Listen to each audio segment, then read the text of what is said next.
Just a few days ago, Minister Piyush Goyal made this comment about India's deep tech ecosystem, how we're spending entrepreneurial energy on building hyperlocal apps, fancy ice creams and cookies. But Professor Chakravarti here is an example that we also have very good deep tech entrepreneurship in India. So huge round of applause for that. So don't get disheartened that there's no deep tech innovation happening. It's very much happening. But before I get to that, I want to get both your thoughts, Rajan and Professor Satya. What is your own sense about the deep tech ecosystem in India? Where are we? Where should we be? What will get us there? Rajan, maybe you can start, or Professor Satya, you can start and Rajan can join. Okay, so I think we need to actually look at this particular debate that the Honorable Minister Piyush Goyal kind of kicked off. Two things. One, I think, judging by just the number of messages that I get on my LinkedIn asking me to mentor students in different colleges to do their deep tech entrepreneurship, which I used to actually very effectively do earlier. And in fact, at the NCCRD, the National Center for Combustion R&D that we have at IIT Madras, we have harbored, for example, Nutrace, which was actually a LinkedIn Connect, and we got them to do the hydrogen evolution experiments before they could get funded, and I then positioned them to I think peak 15, right, as well as other investors and so on. We have Neurostellar that's actually going through that now, Tutor Hyperloop that's going through that now, and so on. In fact, Agnicol Cosmos themselves were actually just doing a cold call on me to say, hey, is it possible for you to support me and support us? And then they said, sure, why not?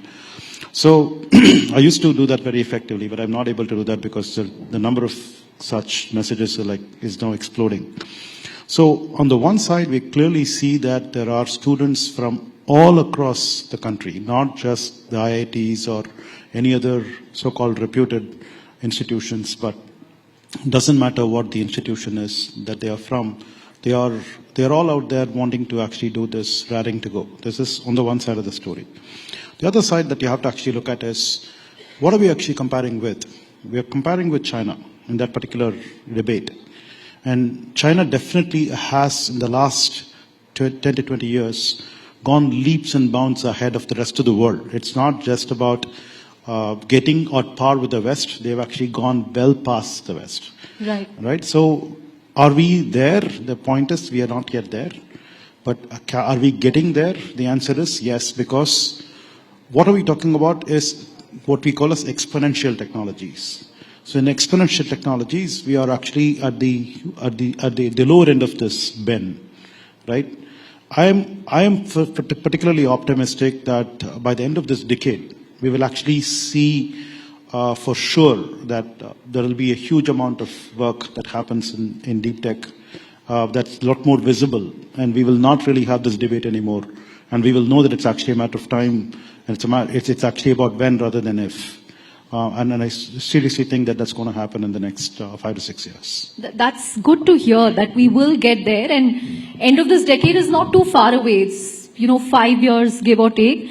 But Rajan, give us your perspective as an investor. I remember asking Vinod Khosla, who backed OpenAI, about this a couple of years ago. Why are we not seeing so much action around deep tech in India? And he said investors in India have been very cautious because they prioritize revenues over asset creation. They are obsessed with returns and spreadsheets, rather than creating deep tech assets. Do you agree with that? Yeah, let me get to that in a second. I think given the debate the healthy debate that is raging, Chandra, I think it's important to start with India today has an extraordinarily vibrant startup ecosystem, right? And I can confidently say we have the most broad-based innovation ecosystem in the world, right? Everything from new consumer brands, travel, gaming, healthcare, financial services, AI, deep tech, right? If you look at the US today, I mean, we spoke about this about a year ago when we chatted. it's really about AI. You know, Yeah. I mean, if you go to Silicon Valley today, if you're building a company that is not an AI company, it is highly unlikely you won't get funded. Whereas in India, it couldn't be any different, right? Whereas China has, you know, for their national priorities said, we're going to only focus on deep tech, right? Which is semiconductors, EVs, and so on and so forth. So India is actually the country today where we are seeing this broad spectrum and innovation, right? And if you look at areas like, let's look at fintech and digital payments. We're the world leader in digital payments today. There's no question, right? I can confidently say that you can put our fintech founders against the best in the world, and they're better, right? Why? Because we have a large ecosystem. I remember 2015, looking at the top 100 countries on digital payments, India was not on the list. Today we have 55% of real-time digital payments, right? So I wanted to start with that because sometimes we don't talk about what it is we have going on at scale, right? So similarly, consumer commerce, by the way, to deliver something in 10 minutes in India, in the most traffic-dense cities on planet Earth, is really hard. Anybody who says that that is not an innovation, please go try it. Try to build the infrastructure. You know, it's really hard, right? So I think we should acknowledge that we have this extraordinary innovation that's happening in every sector, right? Agri-tech, brands, financial services, travel is exploding. Now, moving to deep tech, I completely agree with Professor. Look, it's still very early days. Look, basically, Flipkart was founded in 2009. Yeah. It was about 2015 when e-commerce really began to happen, right? And it's now that we are seeing, you know, really new to the world innovations, right? Quick commerce is an Indian innovation. Quick commerce doesn't And it exist anywhere hasn't else. worked in other parts Has not of the worked world. anywhere else in the world, right? So that's pretty remarkable, right? To have a world-first innovation in e-commerce, which is quick commerce. So what we are seeing now is we are probably 5, 6, maybe 7 years into this journey, and Professor and IIT Madras team can talk more about that. But it's definitely happening, right? And I think just to give you a sense of our portfolio, we were actually very fortunate to invest in Nutrace, and it's a great story. They actually literally cold called him. Then they went there, they used their labs, they worked there for a while, then they came back to Bangalore. In fact, last year, was it last year or the year before, we invested in our first two semiconductor startups. Both came out of IIT Madras, Incor and Nutrace, right? So whether it's space, whether it's energy, whether it's renewables, whether it's, you know, semiconductors, in each of these areas. Actually, this morning I was with Pawan Goenka, who's now leading InSpace. InSpace. Pawan said that now we have over 200 space tech startups. IIT Madras Board of Governors. All roads lead to IIT Madras. Right? 7 years ago, Chandra, there were like 2 or 3 space tech startups. So we've gone from having 2 or 3 space tech startups to having over 200 space tech startups. So it is beginning to happen. I think it's very exciting. If you look at AI, for instance, I'm sure we'll talk about AI, right? Just in our firm, Peak 15, we have over 40 AI investments. I think last time when we spoke, I had half of that. Across right? the tech stack, Yeah, across the tech stack, right? And we can talk about that. So look, it is happening, right? Whether it's AI, whether it's semiconductors, whether it's space, whether it's energy, whether it's transport, advanced manufacturing, and so on. Now to the question that you asked. Look, we as a firm, I'll give you just one firm, okay? And there are many very, very good firms in India, investing firms. We invest across. We invest from idea through IPO. At idea stage, when we invest, most times there's not even a line of code written, let alone like revenue, product. Look, I haven't looked at an Excel spreadsheet since I left McKinsey, and that was a really long time ago.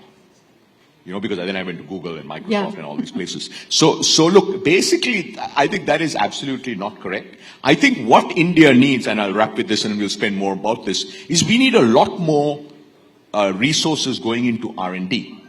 Right? If you look at India's R&D as a percentage of GDP, we're at 0.65%. 0.5, yeah. US is at 3.5%, and China China is at is 2.5%. Israel, and by the way, both those economies are orders of magnitude larger, right? 17, 18 trillion, 2.5%, do the math. 27 trillion US GDP, 3.5%, do the math. I mean, you're talking about 20, 30, 50 times more resources being spent on R&D. And Israel, a country with 8 million people, spends more on R&D than India. Okay, so just to give you a context of how much more we need to do. So in terms of what needs to happen, many things need to happen. But one thing that needs to happen, we need to invest a lot more private sector R&D. We need to invest a lot more in academia. We need to invest a lot more in our research labs and so on. So that's one. And then second, of course, that will then lead to more ideas, more big ideas that come out. There'll be more capital that come out. I think the 1 lakh crore R&D, private sector R&D corpus that the government has set aside, 20,000 crores of that has been sanctioned to DST. I think these are really interesting moves. So what I would say with deep tech is, look, the train has left the station. For Indian startup ecosystem, this is the final frontier, and we are well on our way. So I'm totally with Professor that, look, over the next 5 years, we'll start seeing the first set of big companies come up. And much like, look, it took us a decade, okay, to go from, in fintech, Chandra, we should keep this in mind. Fintech is no small thing. It took us a decade to go from not being in the top 100 companies in the world to being the undisputed number one. Undisputed. And by the way, we did that. This is really important. We did that with real innovation. UPI is based on open source. There is no other country in the world that has a payment rails, that has zero MDR. And by the way, what you will see in India is our innovators, our entities, right, whether it's large companies, small companies, governments, academia, really come up with very, very different ways to do things because we have to cater to population scale, right? I mean, you'll see this in industry after industry after industry. Right. Just a quick follow-up question, Rajan, and all points, I completely agree that we should kind of zoom out, take the glass half full view, because where we've come in fintech is incredible. We completely leapfrogged from cash to UPI. But, one will still ask, why don't we have a world-beating product or a tech platform from India? Earlier there was this notion that capital is a constraint, but then you have DeepSeek in China saying that they managed to build a foundational model at a fraction of what OpenAI spent, and they managed to give every single foundational model in the valley a run for their money. So when we have the tech talent, the ingredients, why are we not able to execute that? I mean, hopefully we will see that happen because the government is now serious about, picking and funding foundational models from India. Why can't we do that? And why can't we do what a BYD managed to do to Tesla? Again, there I agree, the government heavily supported them with subsidies and so on. But what is stopping us from creating these world-beating products? We often end up with mental models of the West, at least when it comes to consumer apps. No, but I think that is where, Chandra, that is such an outdated statement. Show me another payments company that looks like PhonePe. Show me another payments company in the world that looks like Paytm. There are none. Because UPI doesn't exist anywhere in the world. But you're right. Why is PhonePe not gone global? Because UPI doesn't exist. As UPI travels around the world, I think we'll begin to see that, right? Show me another company that looks like Blinkit. There is none. So I think this thing about we're copycats, it's such an outdated idea. That was true a decade ago. Maybe it was true 4 or 5 years ago. But today I can point you to dozens of Indian consumer companies that are truly India-first innovations. A company called Srimandir. It's extraordinary. Nothing like this, I don't think, will ever exist anywhere else in the world because it's building to India's unique needs, right? Now, in terms of why have we not had, let's say, a DeepSeek, right? Firstly, we should keep in mind we are still very early in the game, okay? IT services, Infosys was founded 1983. Yeah. Right? So we are what? 93, 2003. We're 42 years in. 42 years in after Infosys was founded, 2 of the top 5 IT services companies in the world are Indian. TCS and Infosys, and 5 out of the top 10. Okay, if you look at AI, the ChatGPT moment was 2.5 years ago. Yeah. Right? And we are already saying, how come we don't have the world's best? What I can tell you, by the way, all roads lead to IIT Madras. Sarvam, by the end of this year, or one of the other companies will have the best performant, lowest cost Indic language models by far. That's a guarantee. Because we are on, so it just takes time, right? We can't wake up and say, hey, how come we haven't had it? China has, the amount of dollars that the Chinese government has invested in mobility, in solar. They are, as large as our economy, right? Over a period of 20 years, they have invested more dollars than the size of the Indian economy in some of these critical sectors. And they can do that because they have an economy that's 17 trillion and we're, soon going to be 4 trillion. So what I would say is, look, we should keep in mind that we have extraordinary talent. We have shown in sector after sector. By the way, I don't know how many of you tried to use a mobile phone in New York City. It's very hard to get data connections, right? Everybody has great mobile connections in India, right? So I mean, you can go on sector after sector. We are basically, I always have this saying, right? We won't be the first, we won't be the second, we may not be the third, but we will be the best. And that is New India. We will absolutely be the best. Right. Plays into the Rising Bharat theme that we have. But Professor Satya, what I want to know is, what is it about IIT Madras? Why are other educational institutions not able to replicate this at scale? And Aether has come out of IIT Madras. I think the ZWork founders are from IIT Madras. And as Rajan mentioned, the Sarvam founders also have a big IIT Madras connection. I think one of them still teaches at IIT Madras. And of course, your example as well. We've had Agnikul Cosmos from there. Why are we not able to replicate this at scale? What will it take to sort of do this across because we now have 23 IITs in India? And not just IITs, even the non-IITs. How are we going to do this at scale? Right. So I think before I actually directly answer this question, I want to resonate with what Rajan was saying. And I personally feel that there is nothing wrong with the 10-minute delivery app and all of that stuff, right? Yeah. It solves a problem, and entrepreneurship is all about solving a problem. Try to find customers and get paying customers. If you are actually an entrepreneur, you will actually be running behind customers. That's exactly what we are supposed to do. Right? It doesn't matter what we do. I mean, let's suppose that I actually made the best rocket in the world, and I'm not able to find a customer, and it's actually sleeping in my backyard. What is the point? Right. So an entrepreneur is all about actually going and finding a customer and getting them to pay. And they are solving that problem. They're actually showcasing how that can be done. So hats off to all of those people who are actually doing that.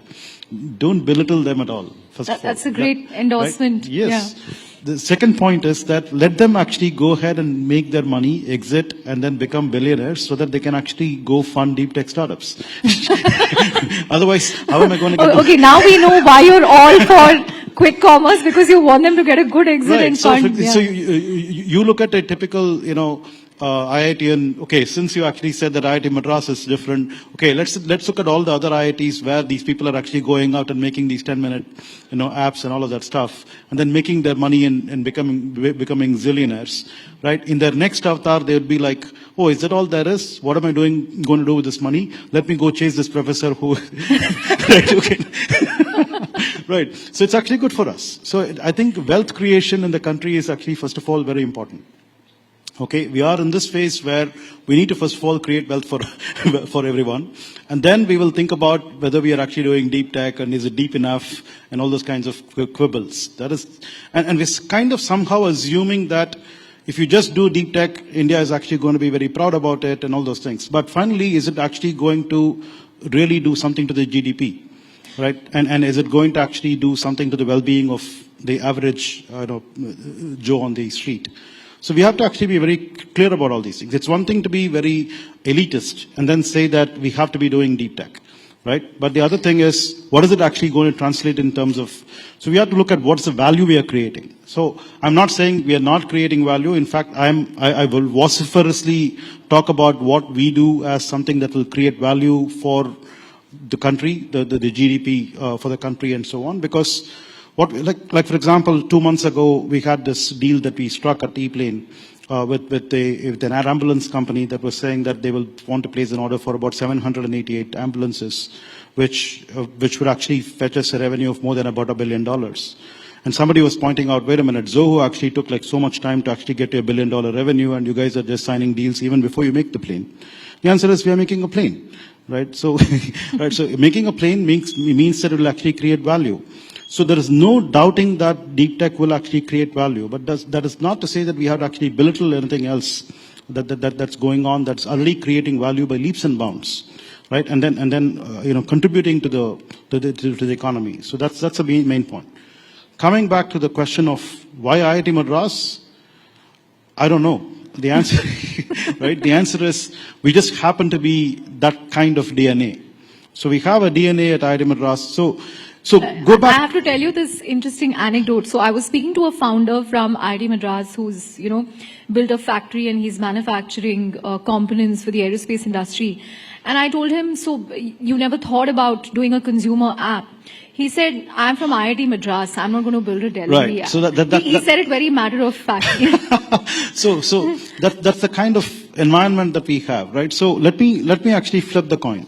For a long time at IIT Madras, we used to actually be wondering, why are we not actually getting the JEE #1 to actually come to IIT Madras? Why are they going to Bombay? So every opening ranker of every branch that at IIT Madras was actually less when compared to somebody who was going. And we used to say we have to actually do some more publicity. We have to figure out how to get them and all that stuff.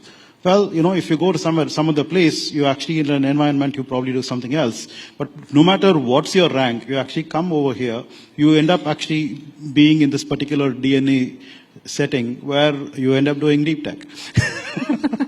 Right? And I think there were students who used to say, oh, IIT Madras is so nerdy. They will actually make you do assignments. It's actually difficult to get grades and all that stuff. Yeah, look at what's happened.